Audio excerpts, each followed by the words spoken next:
ಆ, ನಮಸ್ಕಾರ ಶ್ರೀಹರಿ ಅವರಿಗೆ.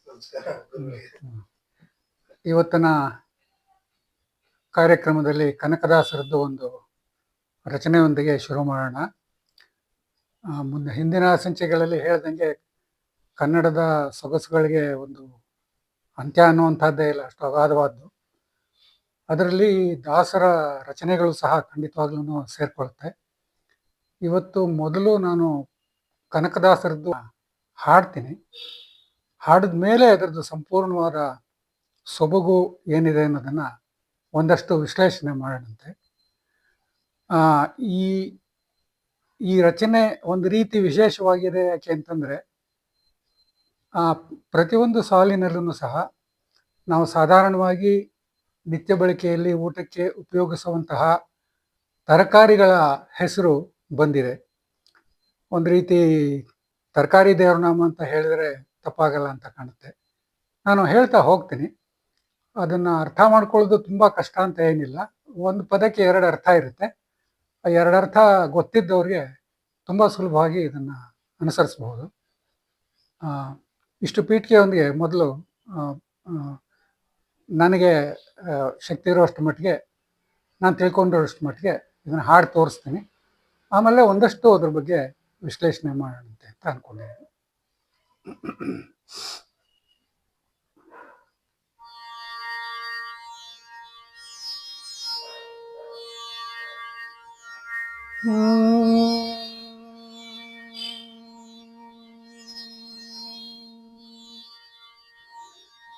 ಕೃಷ್ಣ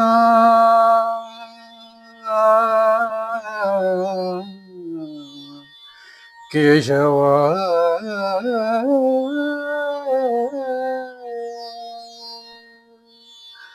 ಪರಮ ಪುರುಷನಿ ನೆಲ್ಲಿಕಾಯಿ ಸರಸಿಯೊಳಗೆ ಕರಿಕೂಗಿರೆ ಕಾಯಿ.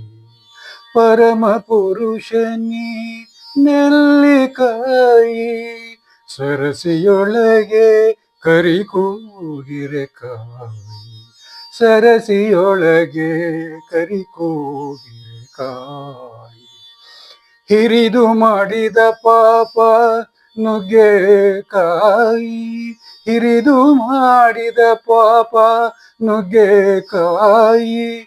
ಹರಿ ನಿನ್ನ ಧ್ಯಾನದಿ ಬಾಳೆಕಾಯಿ. ಹರಿ ನಿನ್ನ ಧ್ಯಾನದಿ ಬಾಳೆಕಾಯಿ.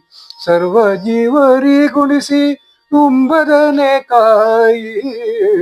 ಸರ್ವ ಜೀವರಿಗುಣಿಸಿ ಉಂಬದನೆ ಕಾಯಿ. ಹರಿಷಡ್ವರ್ಗಗಳು ಒದಗಿಲಿ ಕಾಯಿ. ಹರಿಷಡ್ವರ್ಗಗಳು ಒದಗಿಲಿ ಕಾಯಿ. ಪರಮ ಪುರುಷನಿ ನೆಲ್ಲಿಕಾಯಿ ಸರಸಿಯೊಳಗೆ ಕರಿಕೂಗಿರೆ ಕಾಯಿ. ಕ್ರೂರ ವ್ಯಾಧಿಗಳೆಲ್ಲ ಹೀರೆಕಾಯಿ. ಕ್ರೂರ ವ್ಯಾಧಿಗಳೆಲ್ಲ ಹೀರೆಕಾಯಿ. ಘೋರ ದುಷ್ಕೃತ್ಯಗಳು ಸೋರೆಕಾಯಿ. ಘೋರ ದುಷ್ಕೃತ್ಯಗಳು ಸೋರೆಕಾಯಿ. ಭಾರತ ಕಥೆ ಕರ್ಣ ತುಪ್ಪಿರೆಕಾಯಿ. ಭಾರತ ಕಥೆ ಕರ್ಣ ತುಪ್ಪಿರೆಕಾಯಿ. ವಾರಿಜಕ್ಷನೆ ಗತಿ ಎಂದಿಪೆ ಕಾಯಿ. ವಾರಿಜಕ್ಷನೆ ಗತಿ ಎಂದಿಪೆ ಕಾಯಿ. ಪರಮ ಪುರುಷನಿ ನೆಲ್ಲಿಕಾಯಿ ಸರಸಿಯೊಳಗೆ ಕರಿಕೂಗಿರೆ ಕಾಯಿ. ಮುರಹರ ನಿನ್ನನು ಅರಿದವರೆ ಕಾಯಿ. ಮುರಹರ ನಿನ್ನನು ಅರಿದವರೆ ಕಾಯಿ. ಗುರು ಕರ್ಣಾಮೃತ ಉಣಿಸೆ ಕಾಯಿ. ಗುರು ಕರ್ಣಾಮೃತ ಉಣಿಸೆ ಕಾಯಿ. ವರಭಕ್ತ ವತ್ಸಲನೆಂಬ ಹೆಸರ ಕಾಯಿ. ವರಭಕ್ತ ವತ್ಸಲನೆಂಬ ಹೆಸರ ಕಾಯಿ. ಸಿರಿಯಾದಿ ಕೇಶವ ನಿನ್ನ ನಾಮ ಮೆಣಿಸೆ ಕಾಯಿ. ಸಿರಿಯಾದಿ ಕೇಶವ ನಿನ್ನ ನಾಮ ಮೆಣಿಸೆ ಕಾಯಿ. ಪರಮ ಪುರುಷನಿ ನೆಲ್ಲಿಕಾಯಿ ಸರಸಿಯೊಳಗೆ ಕರಿ ಕೂಗಿರೆ ಕಾಯಿ, ಸರಸಿಯೊಳಗೆ ಕರಿ ಕೂಗಿರೆ ಕಾಯಿ. ಪರಮ ಪುರುಷ ಕೃಷ್ಣ ಕೇಶವ ನೀನು ಎಲ್ಲಿ ನೀ ಕಾಯಿ.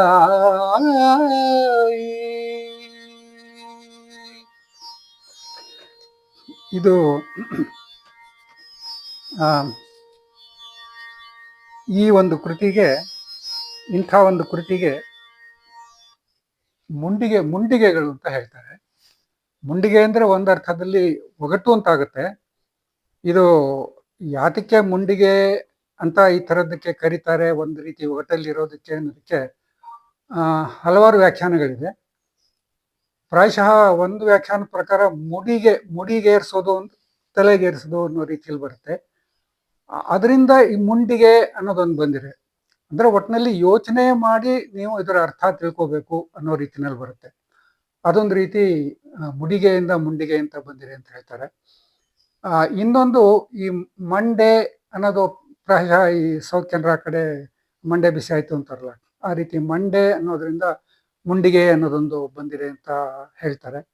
ಇನ್ನೊಂದು, ಒಂದು ಕಾಲದಲ್ಲಿ ವಿದ್ವಾಂಸರುಗಳು ಒಂದು ರೀತಿ ಸವಾಲೆಸಿಬೇಕಾದ್ರೆ, ಯಾವುದೇ ಒಂದು ವಾದ ಮಾಡ್ಬೇಕಾದ್ರೆ ತಾವು ಸುತ್ಕೊಂಡಿದ್ದ ಮುಂಡಾಸನ್ನ ಸವಾಲಾಗಿ ನನಗೆ ಉತ್ತರ ಮಾಡೋಕ್ಕಾಗದಿದ್ರೆ ನನ್ನ ಇಡೀ ಜೀವಮಾನದಲ್ಲಿ ಅದು ಕಟ್ಕೊಳ್ಳಲ್ಲ ಅಂತ ಹೇಳ್ತಾ ಇದ್ರಂತೆ. ಸೊ ಹಾಗೆ ಆ ಮುಂಡಾಸು ಅನ್ನೋದು ಹೋಗಿ ಒಂದು ರೀತಿ ಮುಂಡಿಗೆ. ಅಲ್ಲಿ ಆ ಸವಾಲು ಎಸೆಯೋದು ಅಂದರೆ ಏನೋ ಅರ್ಥ ಮಾಡ್ಕೊಳ್ಳಿಲ್ವಾ ನೀನು ಅಂತ ಕೇಳೋ ರೀತಿಯಲ್ಲಿ ಇರ್ತಿರೋದು. ಈ ಥರ ಒಂದು ಹಿನ್ನೆಲೆಯಲ್ಲಿ ಇಂತಹ ಒಂದು ರಚನೆಗಳಿಗೆ ಮುಂಡಾಸು, ಮುಂಡಿಗೆ ಅಂತ ಹೇಳ್ತಾರೆ.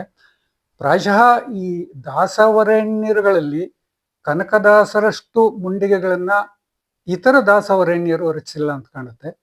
ಸ್ವಲ್ಪ ವಿಭಿನ್ನವಾಗಿ, ಈಗ ನಾವು ನಮ್ಮ ಪುರಂದರದಾಸರದ್ದೇ ತಗೊಂಡ್ರೆ ಪ್ರಾಯಶಃ ರಾಗಿ ತಂದೀರಿ ಅಂತ ಕೇಳಿದ್ದೀವಿ. ಸುಮ್ಮನೆ ಅದಷ್ಟೇ ಪದ ಕೇಳಿದ್ರೆ ರಾಗಿ ತಂದೀರಿ ಅಂತ ಕೇಳಿದ್ರೆ ಇದೇನು ಭಿಕ್ಷಕ್ ರಾಗಿ ತಂದೀರಾ ಅಂತ ಹಂಗೆ ಅಂತಲ್ಲ. ಅವರು ಎಷ್ಟು ಸಾಲುಗಳಲ್ಲಿ ಯೋಗ್ಯವಂತರಾಗಿರ್ಬೇಕು, ಭೋಗ್ಯವಂತರಾಗಿರ್ಬೇಕು, ಉದ್ದಕ್ಕೂ ಒಬ್ಬ ಮನುಷ್ಯ ಏನೇನು ಆಗಿರ್ಬೇಕು ಅನ್ನೋದನ್ನ ತಿಳಿಸಿ ಹೇಳ್ಕೊಡ್ತಾರೆ.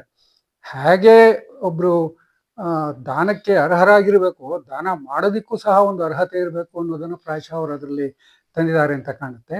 ಈ ರೀತಿಯಾಗಿ ಸುಮಾರು ಕನಕದಾಸರದ್ದು ಮುಂಡಿಗೆಗಳಿದೆ. ಈ ರಾಗಿ ತಂದೀರಿಯ ಪುರಂದರದಾಸರದ್ದು ಮುಂಡಿಗೆ ಅಂತಲೇ ಹೇಳ್ಬೋದು. ಇದೇ ರೀತಿ ಕುಮಾರವ್ಯಾಸ ಭಾರತದಲ್ಲೂ ಸಹ ಒಂದು ರೀತಿ ಬರುತ್ತೆ. ಅದು ಸದ್ಯಕ್ಕೆ ಹೇಳ್ತಾ ಹೋದರೆ ವ್ಯಾಖ್ಯಾನನೇ ಜಾಸ್ತಿ ಟೈಮ್ ತಗೊಳುತ್ತೆ. ಸದ್ಯಕ್ಕೆ ಅದನ್ನ ಹೇಳಕ್ಕೆ ಹೋಗೋದಿಲ್ಲ. ಈಗ ಹಾಡಿದ್ರದ್ದು ಸಾಹಿತ್ಯದ ಬಗ್ಗೆ ಒಂದಿಷ್ಟು ನೋಡೋಣ. ನಾನು ಮೊದಲೇ ಹೇಳಿದ ಹಾಗೆ ಪ್ರಾಯಶಃ ಒಂದಿಷ್ಟು ಕನ್ನಡದ ಪರಿಚಯ ಇರೋರಿಗೆ ಇದ್ದದ್ದು ವ್ಯಾಖ್ಯಾನ ಬೇಕಾಗದೇ ಇಲ್ಲ ಅಂತ ಅನ್ಸತ್ತೆ. ಇಲ್ಲಿ ಕಾಯಿ ಅಂತಂದ್ರೆ ನೆಲ್ಲಿಕಾಯಿ, ಕೂಗೆರೆಕಾಯಿ, ನುಗ್ಗೆಕಾಯಿ ಅಂತಂದ್ರೆ ಒಂದು ತರಕಾರಿ ದೃಷ್ಟಿನಲ್ಲಿ ಹೌದು, ಅದು ನೆಲ್ಲಿಕಾಯಿ, ಇದು ಬಾಳೆಕಾಯಿ, ಇದು ನುಗ್ಗೆಕಾಯಿ ಅನ್ನೋ ಅರ್ಥದಲ್ಲಿ ಬರುತ್ತೆ. ಇನ್ನೊಂದು ತುಂಬಾ ಜನಕ್ಕೆ ಎಲ್ಲರಿಗೂ ತಿಳಿದಿರುವಂತಹದ್ದು, ಅಯ್ಯೋ ಪರಮಾತ್ಮನೇ, ನೀನು ನಮ್ಮನ್ನ ಕಾಯಬೇಕು, ನಾನೇ ನಿನ್ಗೆ ಶರಣಾಗತ ಆಗಿದ್ದೀನಿ, ನೀನ್ ಬಿಟ್ರೆ ನನ್ನನ್ನ ಕಾಯೋರೇ ಯಾರು ಇಲ್ಲ, ಆದ್ರಿಂದ ನೀನು ನಮ್ಮನ್ನ ಕಾಯ್ಬೇಕು ಅನ್ನೋ ಅರ್ಥದಲ್ಲಿ ಕಾಯಿ ಅನ್ನೋ ಅರ್ಥದಲ್ಲಿ ಬಂದಿದೆ. ಅವರ ಪದಗಳ ಜೋಡಣೆಗಳು ಮಾತ್ರ ಇದರಲ್ಲಿ ತುಂಬಾ ಅದ್ಭುತವಾಗಿದೆ. ಮೊದಲನೇದು ನೋಡಿ, ಪರಮ ಪುರುಷ ನೆಲ್ಲಿಕಾಯಿಂದ ನೀನು ಎಲ್ಲಿ ಕಾಯಿ. ಇದು ಒಂದೊಂದು ಸಾಲನ್ನು ಸಹ ನಮ್ಮ ಜ್ಞಾನದ ಆಳಕ್ಕೆ ತಕ್ಕಂತೆ ನಾವು ಹೇಳ್ತಾ ಹೋದರೆ ತುಂಬಾ ವಿಶದವಾಗಿ ಹೇಳ್ತಾ ಹೋಗಬಹುದು. ನೋಡೋಣ ಎಷ್ಟು ಮಟ್ಟಿಗೆ ಸಾಧ್ಯ ಆಗುತ್ತೋ ಅದನ್ನು ಹೇಳೋಣಂತೆ. ಪರಮಪುರುಷ ನೀನು ಎಲ್ಲಿ ಅಂದರೆ ಸರ್ವವ್ಯಾಪಿ, ಎಲ್ಲ ಕಡೆಯಲ್ಲೂ ಇದೆಯಾ, ಇಲ್ಲದೆ ಇರೋ ಜಾಗನೇ ಇಲ್ಲ ಅನ್ನೋ ಒಂದು ನಂಬಿಕೆ ಇರುವಾಗ ಕನಕದಾಸರು ಕೇಳ್ತಾರೆ, ನೀನು ಎಲ್ಲಿದೆಯಪ್ಪ ಅಂತ. ಸರ್ವಾಂತರ್ಯಾಮಿ ಆದವನು, ನೀನು ಎಲ್ಲಿದೆಯಾ ಅಂತ ಗೊತ್ತಿಲ್ಲ, ಆದ್ರೂ ಪರವಾಗಿಲ್ಲ, ನೀನು ನನ್ನನ್ನು ಕಾಯಬೇಕು, ನೀನು ನನ್ನನ್ನು ಕಾಯಿ, ನೀನೆಲ್ಲಿ ಕಾಯಿ, ನೀನು ಎಲ್ಲಿ ಕಾಯಿ ಅಂತ. ಸರಸಿಯೊಳಗೆ ಕರಿ ಕೂಗಿರೆ ಕಾಯಿ ಅಂದರೆ ಒಂದು ಅರ್ಥದಲ್ಲಿ, ವಾಗಾರ್ಥದಲ್ಲಿ ಕರಿ ಕೂಗಿರೆ ಅನ್ನೋದು ಅಂಟುವಾಳದ ಕಾಯಿ ಅಂತ ಹೇಳ್ತಾರೆ. ಸ್ವಲ್ಪ ಹಾಗೆ ನೋಡಿದಾಗ ಇದನ್ನ ಕಾಗದದ ಒಂದು ಮ್ಯಾನುಫ್ಯಾಕ್ಚರ್ಲಿ ಉಪಯೋಗಿಸ್ತಾರೆ ಅಂತ ತಿಳಿದು ಬಂತು. ಇದೇ ಥರ ಗ್ಲಿಸರಿನ್ ಅಂತ ಏನೋ ಒಂದು ಇದರಲ್ಲೆಲ್ಲ ಉಪಯೋಗಿಸ್ತಾರಂತೆ. ಪ್ರಾಯಶಃ ಆಯುರ್ವೇದದವ್ರಿಗೆ ಇದ್ರದ್ದು ಉಪಯೋಗ ಹೆಚ್ಚು ತಿಳಿದಿರ್ಬೋದು. ಆ ರೀತಿ ತರಕಾರಿ ಈ ದೃಷ್ಟಿನಲ್ಲಿ ನೋಡಿದ್ರೆ ಕರಿ ಕೂಗಿರೆ ಕಾಯಿ ಅಂತ ಒಂದು ಬರುತ್ತೆ. ಕರಿ ಅಂದರೆ ಆನೆ ಅಂತ ಗೊತ್ತಿರೋರಿಗೆ ಇದರದ್ದು ಮುಂದಿನ ಹೇಳಬೇಕಾದಂಥ ಅವಶ್ಯಕತೆ ಇಲ್ವೇ ಇಲ್ಲ. ಗಜೇಂದ್ರ ಮೋಕ್ಷದ ಕಥೆ ಬರುತ್ತೆ. ಕರಿ ಆನೆ, ಕೂಗಿರೆ, ಸರಸಿಯೊಳಗೆ ಕರಿ ಕೂಗಿರೆ ಕಾಯಿ. ಗಜೇಂದ್ರ ಮೋಕ್ಷದಲ್ಲಿ ಮೊಸಳೆ ಬಂದು ಹಿಡ್ಕೊಂಡಿರುತ್ತೆ. ಮಹಾವಿಷ್ಣು ಕಾಯಬೇಕು ನನ್ನ ಅಂತ ಪ್ರಾರ್ಥನೆ ಮಾಡ್ತಾ ಇರುವಾಗ ಬಂದು ಕಾಯೋ ರೀತಿನಲ್ಲಿ ಈ ಥರ ಒಂದು ಸಂಸಾರ ಅನ್ನೋ ಒಂದು ಸರಸ್ನಲ್ಲಿ ಸಿಕ್ಕಾಕೊಂಡ್ಬಿಟ್ಟಿದ್ದೀನಿ, ಬಂದು ನೀನು ನನ್ನನ್ನು ಕಾಯಬೇಕು ಕಣಪ್ಪ ಅಂತ ದಾಸರು ಹೇಳ್ತಾ ಇದ್ದಾರೆ. ಹಿರಿದು ಮಾಡಿದ ಪಾಪ ನುಗ್ಗೆಕಾಯಿ. ಇದು ನೋಡಿ ಒಂದು ರೀತಿಯಲ್ಲಿ ಭಗವದ್ಗೀತೆಯಲ್ಲಿ ಏನು ಬರುತ್ತೋ ಅದರದ್ದು ಸಾರಾಂಶ ಇದೆ ಅಂತ ಯಾವುದೋ ಒಂದು ವ್ಯಾಖ್ಯಾನದಲ್ಲಿ ನೋಡಿದೆ. ನಾವು ಮನುಷ್ಯರಾಗಿ ಹುಟ್ಟಿದ ಮೇಲೆ ನಮಗೆ ಕರ್ಮಕ್ಕೆ ತಕ್ಕ ಫಲ ಅನುಭವಿಸ್ಲೇಬೇಕು ಅಂತ ಭಗವಂತ ನಿಶ್ಚಯ ಮಾಡಿದ್ದಾನೆ ಅಂತ ಎಲ್ಲರೂ ಹೇಳೋದು.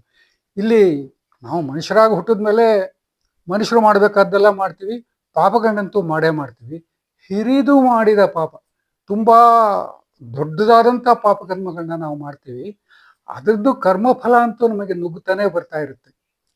ಇಲ್ಲಿ ಒಂದು ವೇದಾಂತದ ಪ್ರಕಾರ ಎಂಥ ಮಹಾಮಹಿಮ ಆದರೂ ಸಹ ಕರ್ಮಫಲ ಅಳಿಸೋಕ್ಕಾಗದೇ ಇಲ್ಲ ಅನ್ನೋ ಒಂದು ವ್ಯಾಖ್ಯಾನ ಇದೆ.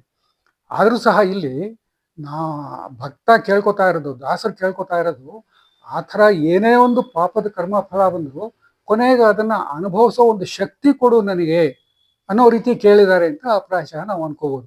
ಹಿರಿದು ಮಾಡಿದ ಪಾಪ ನುಗ್ಗು ಬರ್ತಾ ಇದೆ. ಪುಣ್ಯಕ್ಕಿಂತ ನಾನು ಪಾಪನೇ ಮಾಡಿದ್ದೀನಿ, ನುಗ್ಗುತ್ತಾ ಇದೆ. ಅದರಿಂದ ನನ್ನ ನೀನು ಕಾಯಬೇಕು ಹರಿಯೇ ಅಂತ.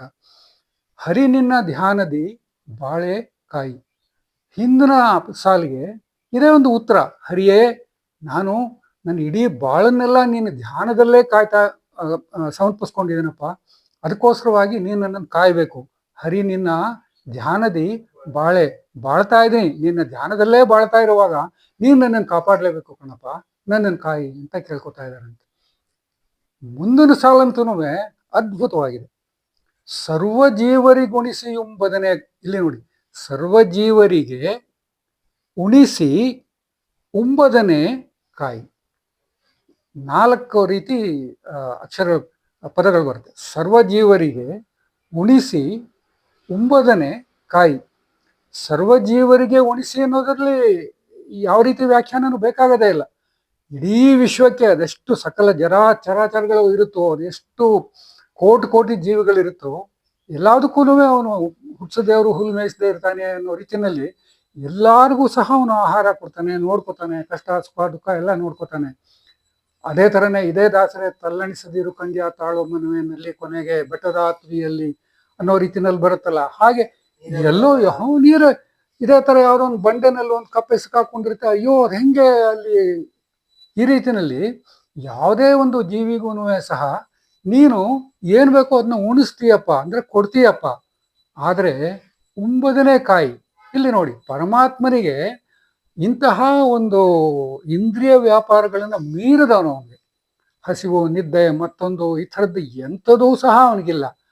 ಆದ್ದರಿಂದ ಅವನೇ ಸೃಷ್ಟಿಸಿದ ಬೇರೆ ಜೀವಿಗಳಿಗೆ ಉಣಿಸೋದು, ಕೊಡುವಂಥದ್ದು ಉಂಟೆ ಹೊರತು ತಾನಾಗಿ ಅವನು ಏನನ್ನು ಉಂಬದನೆ. ಇಲ್ಲಿ ಉಂಬದನೆ ಅಂದರೆ ಉಣ್ಣುವುದು, ಊಟ ಮಾಡುವುದು, ತಿನ್ನುವುದು, ಈ ರೀತಿಯಲ್ಲಿ ಅರ್ಥ ಬರುತ್ತೆ. ಹೀಗಾಗಿ ಸರ್ವಜೀವರಿಗೆ ನೀನು ಉಣಿಸಿದ್ರು ನೀನು ಮಾತ್ರ ಏನು ತಗೊಳ್ಳಲ್ವಲ್ಲ ದೇವ್ರೆ. ಕೊಳ್ಳೋರು ಕೊಡಗೋಸಂತ ವಿಶೇಷವಾದ ಪ್ರಮೇಯಗಳನ್ನ ನಾವು ಇಲ್ಲಿ ಬಿಟ್ಕೊಳ್ಳೋಣ. ಅವಾಗ ದೇವರೇ ಬಂದು ಸ್ವೀಕರಿಸಿದ್ದು ಅದು ತುಂಬ ಘನವಾದ ಒಂದು ಕಥೆ. ಮುಂದೇನು ಇದೇ ಥರನೇ ಅರಿಷಡ್ ವರ್ಗಗಳು ಒದಗಿಲಿಕಾಯಿ. ಇಲ್ಲಿ ನೋಡಿ, ಇಲ್ಲಿ ಇಲಿಕಾಯಿ ಅಂತಂದ್ರೆ ನಾನು ಒಂದು ಸ್ವಲ್ಪ ಇದು ಏನು ಇಲಿಕಾಯಿ ಅಂತ ಹೇಳ್ತಾರಲ್ಲ ಅನ್ಕೊಂಡೆ. ಹಾಗಲಕಾಯಿಗೆ ಇಲಿಕಾಯಿ ಅಂತ ಹೇಳ್ತಾರಂತೆ. ಇದು ಗೊತ್ತಾದ ಮೇಲೆ ನಾನು ಅಂಗಡಿಗೆ ಹೋದಾಗ 1-2-3 ಕಡೆ ಸುಮ್ಮನೆ ಹಂಗೆ ನೋಡಿದೆ. ಒಟ್ಟಿಗೆ ಜೋಡಿಸಿದಾಗ ಆ ಒಂದು ಕಡೆ ಮೂತಿ ಇಲಿ ಮೂತಿ ಇದ್ದಂಗೆ ಚೂಪಿರುತ್ತೆ. ನೀವು ಬೇಕಾದ್ರೆ ಮುಂದೆ ಸಲ ತರಕಾರಿ ಅಂಗಡಿಗೆ ಹೋದಾಗ ನೋಡಿ. ಆಮೇಲೆ ಅದು ಬೆಳೆಯುವಾಗ ನೇತ್ಕೊಂಡಿರುತ್ತೆ, ಅದು ಬಳ್ಳಿಗೆ ನೇತ್ಕೊಂಡಿರುತ್ತೆ. ಕತ್ತರಿಸ್ತಾರಲ್ಲ ಅಷ್ಟುದ್ದ ಬಾಲ ಥರ ಕಾಣುತ್ತೆ. ಸೊ ಒಟ್ಟಿಗೆ ಜೋಡಿಸಿದಾಗ ಒಂದು ಕಡೆ ಬಾಲ ಥರ ಕಾಣುತ್ತೆ, ಒಂದು ಕಡೆ ಚೂಪಿನ ಮೂತಿ ಥರ ಕಾಣುತ್ತೆ. ಅದಕ್ಕೆ ಅದನ್ನ ಇಲಿಕಾಯಿ ಅಂತ ಹೇಳ್ತಾರಂತೆ. ಹೀಗಾಗಿ ಹಾಗಲಕಾಯಿಗೆ ಇಲಿಕಾಯಿ ಅಂತ ಹೇಳ್ತಾರೆ. ಇದು ಅರಿಷಡ್ವರ್ಗಗಳು ಒದಗಲಿ ಕಾಯಿ. ಸಾಧಾರಣವಾಗಿ ಹಿಂದಿನ ಒಂದು ಸಾಲಿನಲ್ಲಿ ಇದ್ದಂಗೆನೆ ಪಾಪ ನುಗ್ಗೆಕಾಯಿ ಅಂತ ಹಿಡಿದು ಮಾಡಿದ ಪಾಪ ನುಗ್ಗೆಕಾಯಿ ಇದ್ದಂಗೆ ಅರಿಷಡ್ವರ್ಗಗಳು ಕಾಮ ಕ್ರೋಧ ಲೋಭ ಮಹಾಮದ ಮತ್ಸರ ಎಂಥದ್ದು ಬಂದರೂ ಸಹ ಒದಗಲಿ, ಅದನ್ನ ಮನುಷ್ಯನಾಗ ಹುಟ್ಟಿದ ಮೇಲೆ ಸ್ವಾಭಾವಿಕವಾದ್ದು. ಆದ್ರೆ ನೀನ್ ನಮ್ಮನ್ನು ಕಾಯ್ಬೇಕು ಪರಮಾತ್ಮ, ನೀನ್ ನಮ್ಮನ್ನು ಕಾಯ್ಬೇಕು ಪರಮಾತ್ಮ ಅಂತ ಕೇಳ್ಕೊತಾ ಇದ್ದಾನೆ. ಮುಂದ್ಲದ ಹೇಳೋ ಹಂಗೆ ಇಲ್ಲ. ಕ್ರೂರ ವ್ಯಾಧಿಗಳೆಲ್ಲ ಹೀರೆಕಾಯಿ. ವ್ಯಾಧಿಗಳೇ ನಮ್ಮನ್ನ ಬಂದು ನಮ್ಮನ್ನ ಬಳಲಿ ಬೆಂಡಾಗಿ ಬಸವಳಿದು ಸುಸ್ತು ಮಾಡುವಂತ ವ್ಯಾಧಿಗಳು ಇಂದಿನ ಪ್ರಪಂಚದಲ್ಲಿ ನೋಡ್ತೀವಿ. ಕ್ರೂರ ವ್ಯಾಧಿಗಳು ಅದೆಂಥದ್ದು ಅಂತ ಇವತ್ತು ಹೇಳಬೇಕಾದ ಪ್ರಮೇಯವೇ ಇಲ್ಲ.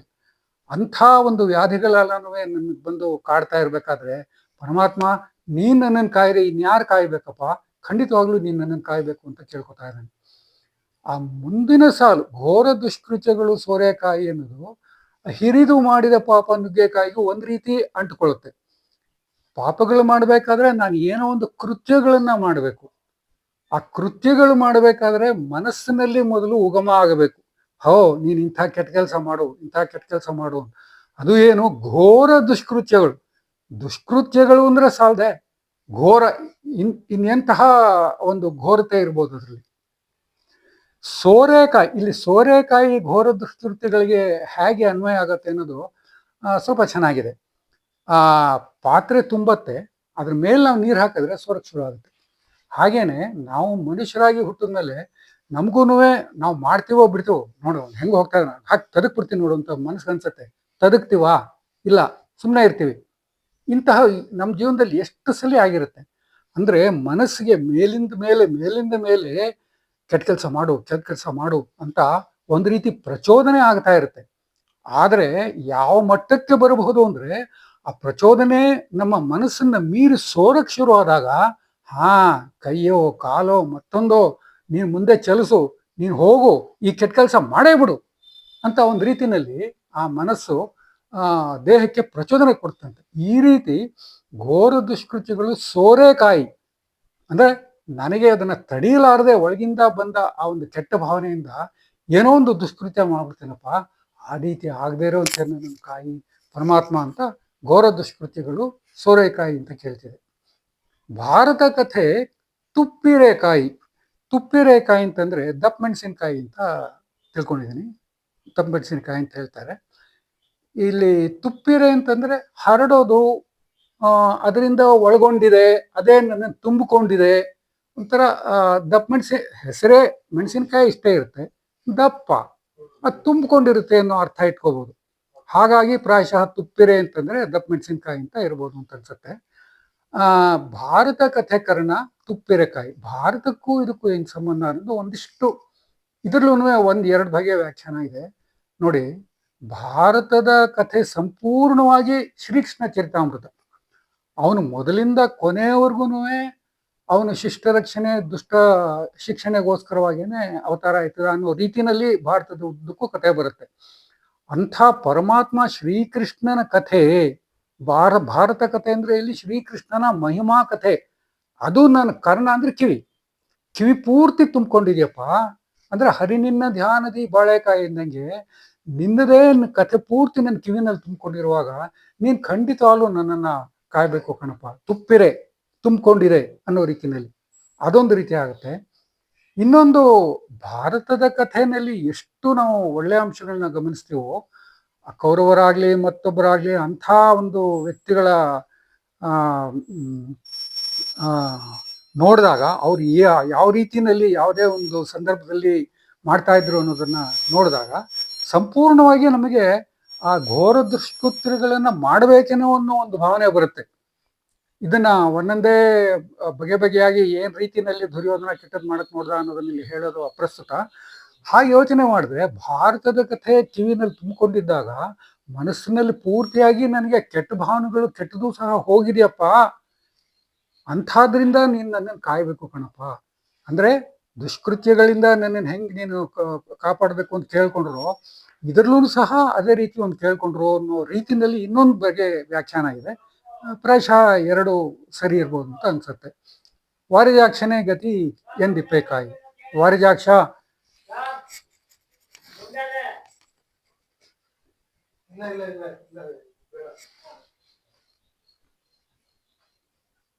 ವಾರಿಜಾಕ್ಷನೇ ಗತಿ ಎಂದಿಪ್ಪೆ ಕಾಯಿ. ವಾರಿಜಾಕ್ಷ ನೀನೇ ಗತಿ. ಎಂದಿಪ್ಪೆ ಅಂದ್ರೆ ಹೇಳೋದು ಅಂತ. ಎಂದಿಪ್ಪೆ ಅನ್ನೋದು ಒಂದು ರೀತಿಯಲ್ಲಿ ಬೇರೆ ಬಗೆಯಾಗಿ ಹೇಳ್ತೀನಿ ಅನ್ನೋದನ್ನ ಹೇಳೋ, ಕಾವ್ಯಮಯವಾಗಿ ಗದ್ಯನ ಕಾವ್ಯಮಯವಾಗಿ ಹೇಳುವಂತ ಒಂದು ರೀತಿ ಅಂತ ಇಟ್ಕೋಬಹುದು. ವಾರಿಜಾಕ್ಷನೇ ಗತಿ ಎಂದಿಪ್ಪೆ ಅಂತ ಹೇಳ್ತೀನಿ, ಆದ್ದರಿಂದ ನೀನ್ ಕಾಯಬೇಕು ಅಂತ. ಮುರಹರ ನಿನ್ನನು ಅರಿದವರೇ ಕಾಯಿ. ನಿನ್ನನು ಅರಿದವರ ಕಾಯಿ. ಇದಂತೂ ನಮ್ಗೆ ನಿಜವಾಗ್ಲೂ ಸಾಧ್ಯವೇ ಅಂತ ಅನಿಸ್ಬಿಡುತ್ತೆ. ಮುರಹರ ಅನ್ನೋದು ಇಲ್ಲಿ ಕೇವಲ ಒಂದು ಹೆಸರಾಗುತ್ತೆ. ಪರಮಾತ್ಮ ಅಂತ ತಗೊಂಡ್ರೆ ಪರಮಾತ್ಮ ನಿನ್ನನ್ನ ಅರಿದವ್ರನ್ನ ಕಾಯಿ. ಏನು ಅಂತ ನಾವು ತಿಳ್ಕೊಂಡಿದ್ದೀವಿ, ಏನೋ ಒಂದು ಪವಾಡ ಮಾಡೋನು ಅಂತ ಅನ್ಕೊಂಡಿದ್ವೋ ಅಥವಾ ಯಾವ ರೀತಿ, ಅದು ವ್ಯಕ್ತಿಗತವಾದ್ದು. ಅಂದ್ರೂ ಒಟ್ಟಿನಲ್ಲಿ ಮುರಹರ ನಿನ್ನನ್ನು ಒಟ್ಟಿನಲ್ಲಿ ನಿನ್ನನ್ನು ತಿಳ್ಕೊಳ್ಳಿಕ್ಕೆ ಅಂತ ಪ್ರಯತ್ನ ಮಾಡ್ತಾ ಇದೀವಿ. ಆ ಒಂದು ಸನ್ಮಾರ್ಗದಲ್ಲಿ ನಾವು ಹೋಗ್ತಾ ಇದೀವಿ. ಆ ಥರ ಅಂತ ಇರುವಾಗ ಅಂಥವ್ರನ್ನ ನೀನು ಕಾಯ್ಬೇಕು. ಮುರಹರ ನಿನ್ನನ್ನು ಅರಿದವರ ಕಾಯಿ ಅಂತ ಈ ಇದರದ್ದು ಅರ್ಥ. ಗುರುಕರ್ಣಾಮೃತ ಉಣಿಸೇಕಾಯಿ. ಇದು ಅಷ್ಟೇ, ಯಾವುದೇ ಒಬ್ಬನ ಒಂದು ಜೀವನದಲ್ಲಿ ಗುರುಗಳ ಆಶೀರ್ವಾದ ಅನ್ನೋದು ಎಷ್ಟು ಪ್ರಾಮುಖ್ಯ ಅಂತ ಅನ್ನೋದು ಪ್ರಜಃ ಎಷ್ಟು ಜನ ದೊಡ್ಡ ದೊಡ್ಡ ಚರಿತ್ರಾರ್ಹ ವ್ಯಕ್ತಿಗಳದ್ದು ಕತೆ ಕೇಳಿದಾಗ್ಲೂ ನಮಗೆ ಗೊತ್ತಾಗುತ್ತೆ. ಗುರುಕರ್ಣಾಮೃತ ಉಣಿಸೇಕಾಯಿ. ಗುರುವಿನ ಮೂಲಕ ನಮ್ಮ ಕಿವಿಗಳಿಗೆ ಅವರ ಒಂದು ಬೋಧನೆ, ಅವ್ರದ್ದು ಒಂದು ಸದ್ವಿವೇಕದ ಉಪದೇಶಗಳಾಗ್ಲಿ ಅಥವಾ ಯಾವುದೇ ಒಂದು ವಿಷಯದ ಬಗ್ಗೆ ನಮಗೆ ಜ್ಞಾನವೇ ಆಗಲಿ, ನಾವು ಎಲ್ಲೋ ಇಲ್ಲಿರ್ತೀವಿ, ನಮ್ಮನ್ನ ಒಂದು ರೀತಿ ಉದ್ಧರಿಸೋದಿಕ್ಕೆ ಆ ಗುರುಗಳೇ ಕಾರಣ. ಗುರು ಕರ್ಣಾಮೃತ ಉಣಿಸೇಕಾಯಿ. ಆ ಥರ ನಮಗೆ ಗುರುಗಳದ್ದು ಒಂದು ದಿವ್ಯವಾದ ಮಾರ್ಗದರ್ಶನ ದೊರೆಯುವಂತೆ ಮಾಡಿಬಿಟ್ಟು ನನ್ನನ್ನು ನೀನು ಕಾಪಾಡಬೇಕು ಕಣಪ್ಪ ಅಂತಂದ್ಬಿಟ್ಟು ಗುರು ಕರ್ಣಾಮೃತ ಉಣಿಸೇಕಾಯಿ ಅಂತ. ಮುಂದಲ ಲೈನ್ ವರಭಕ್ತ ವತ್ಸಲನೆಂಬ ಹೆಸರೇ ಕಾಯಿ ಎನ್ನುವುದರಲ್ಲಿ ಒಂದು ರೀತಿ ದೇವರಿಗೆ ಕನಕದಾಸರು ಸವಾಲೆಸಿದಾರನೋ ಅನ್ಸೋ ರೀತಿ. ನೋಡಪ್ಪ, ನೀನೇನು ವರಭಕ್ತ ವತ್ಸಲ ಅಂತ ನಿನ್ನನ್ನೆಲ್ಲ ಜನ ಕರೀತಾರೆ, ಆ ಹೆಸರು ನಿನಗಿದೆ. ವರಭಕ್ತ ವತ್ಸಲನೆಂಬ ಹೆಸರು ನಿನಗಿದೆ, ನೀನ್ ಕಾಯ್ಕೋಬೇಕು ಅನ್ನೋ ರೀತಿನಲ್ಲಿ ಆಗ್ಬೋದು. ಅಂದ್ರೆ ನೀನ್ ನನ್ನನ್ನು ಕಾಪಾಡಬೇಕು. ನಾನು ನಿನ್ನ ಧ್ಯಾನದಿ ಬಾಳೆಕಾಯಿ. ಹರಿಷಡ್ವರ್ಗಳು ಬಂದಾಗ್ಲೂ ಒದಗಲಿ ನೀನ್ ನನ್ ಕಾಯ್ತಾ ಇದೆಯಾ. ಈ ವಾರಿಜಾಕ್ಷನೇ ಗತಿ ಅಂತ ಅನ್ಕೊಂಡ್ ಕೂತಿದ್ದೀನಿ ನಾನು. ಮುರಹರ ನಿನ್ನನ್ನು ಅರ್ದಿದ್ದೀನಿ ನಾನು, ಕಾಯ್ತಾ ಇರ್ಬೇಕು ನೀನು. ಇಷ್ಟೆಲ್ಲ ಆದ್ರಿಂದ ನೀನು ವರಭಕ್ತ ವತ್ಸಲ ಅಂತ ನೀ ಹೆಸರೇನೋ ತಗೊಂಡ್ಬಿಟ್ಟಿದ್ಯಲ್ಲ, ನನ್ನನ್ನು ನೀನು ಅದೇ ರೀತಿ ಕಾಯ್ಬೇಕಪ್ಪ. ನಿನ್ನ ಹೆಸರು ಉಳಿಸ್ಕೋ, ವರಭಕ್ತ ವತ್ಸಲ ಅಂತ ಅನ್ನೋ ರೀತಿನಲ್ಲಿ ಆಗತ್ತೆ ಅನ್ನೋ ರೀತಿನಲ್ಲಿ ಭಾಸವಾಗತ್ತೆ. ಸಿರಿಯಾದಿ ಕೇಶವ ನಿನ್ನ ನಾಮ ಮೆಣಸೆಕಾಯಿ. ಇಲ್ಲಿ ನಾಮ ಮೆಣಸೆಕಾಯಿ, ನಾಮ ಎಣಿಸೆಕಾಯಿ ಒಂದು ರೀತಿ ಅರ್ಥವತ್ತಾಗಿ ಬರಕ್ಕೋಸ್ಕರವಾಗಿ ನಾಮ ಮೆಣಸೆಕಾಯಿ ಅಂತ ಮಾಡಿದ್ದಾರೆ ಅನ್ಕೋಬೋದು.